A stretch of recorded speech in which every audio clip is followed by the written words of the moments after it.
আমাদের ইডেন কলেজে অনেক শাহবাগী আছে, লাকি এই বাংলার জমিনে ঠাঁই পাবে না। দেশে হচ্ছে ইনসাফপূর্ণ একটা রাজনীতি কায়েম হবে, দেশে সবাই সবার মতো রাজনীতি করবে, সবাই সবার আলোকে রাজনীতি করবে, কিন্তু সবার কথা বলার অধিকার থাকবে, সবার মতামত প্রকাশের অধিকার থাকবে, সবার স্বাধীনভাবে চলাফেরার অধিকার থাকবে, সবার স্বাধীনভাবে সব জায়গায় ঘোরাফেরার অধিকার থাকবে, কিন্তু কেউ কারো উপর হস্তক্ষেপ করতে পারবে না।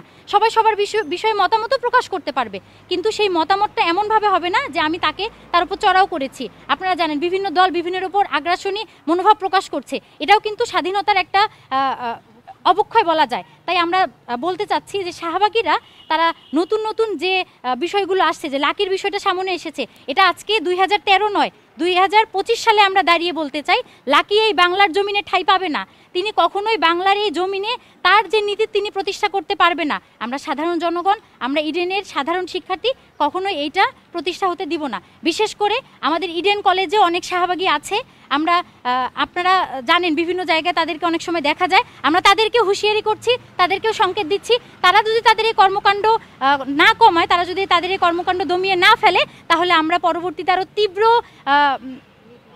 প্রতিবাদ জানাবো, তীব্র নিন্দা জানাবো। এবং আমরা আজকে হতে পারে গুটি কয়েক ব্যক্তি, যেহেতু রমজান মাস, আজকে দুপুরবেলা রোদ অনেক প্রখর ছিল, বাস্তবতার আলোকে আমরা ব্যক্তি অনেক কম, কিন্তু ইডেনের স্টুডেন্ট সাধারণ স্টুডেন্ট কিন্তু কম না, সবাই সাধারণ স্টুডেন্ট। তার মধ্যে গুটি কয়েক হচ্ছে যারা অপরাজনীতি করছে। রাজনীতি ঠিক না, রাজনীতি হবে, কেন হবে না, কিন্তু অপরাজনীতি এই বাংলার জমিনে কখনো ঠাঁই পাবে না। তাই আমরা আবারও বলতে চাই শাহবাগীদের এই ষড়যন্ত্র আমরা রুখে দিব, এবং আজীবন শাহবাগীরা যদি ষড়যন্ত্র করে, দেশের সার্বভৌমত্ব নষ্ট, দেশের অস্থিতিশীল পরিবেশ তৈরিতে তারা যদি কোনো কাজ করে, আমরা বারবার তার প্রতিবাদ জানাবো এবং প্রতিবাদ জানিয়ে যাচ্ছি। সেটা আপনারাও জানেন, আমরাও জানি। আমরা তো শাহবাগীদের সামনে আসতে বলিনি, তারা তো তাদের মতো চলছে। আমরা হয়তো এখন মিডিয়ার সামনে বলতে পারবো না কে শাহবাগী, কে ছাত্রফ্রন্ট, কে আওয়ামী লীগ, কে বিএনপি, কে কোন দল, সেটা বলবো না, কিন্তু তারা দেখেন তারা হঠাৎ কেন শাহবাগে আবার অবস্থান নিল, তাদের মোটিভটা কি, এটা তো আপনাদেরকে খুঁজে বের করতে হবে। আমরা তো সাধারণ শিক্ষার্থী, ঘরে বসে আপনারা যে নিউজ মিডিয়া কাভার করছেন, আমরা তো তাই দেখছি। শাহবাগীরা কোথা থেকে শাহবাগে আবার 13 সালের পর 25 সালে এসে ঘেরে বসলো, এটা তো আমরা নিউজ মিডিয়ার মাধ্যমে খবর পাবো। আমরা তো সঠিক জানি না যে শাহবাগীরা কোথা থেকে তারা আবার উদ্ভব ঘটলো, আমাদের এটা জানা কথাও না।